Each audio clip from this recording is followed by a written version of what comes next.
Can animals predict natural disasters?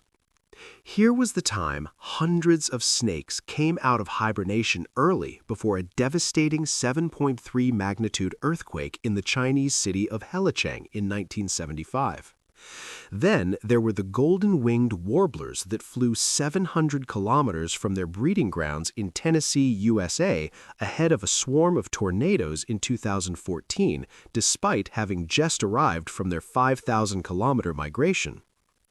Examples abound of animals appearing to predict natural disasters, with anecdotes dating back as far as ancient Greece, when the historian Thucydides wrote of rats, weasels, snakes, and dogs deserting the city.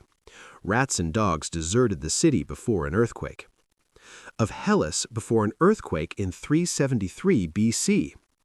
With natural disasters hitting us by surprise, it's appealing to entertain the notion of animals as crystal ball gazers. Even today, while meteorological forecasting can give advance notice of weather-related events like hurricanes and flooding, the science of seismology is not yet able to accurately predict earthquakes. Tsunamis, on the other hand, which follow seismic activity in our oceans, can often be predicted, yet remote, vulnerable communities often lack the infrastructure required for effective warning systems.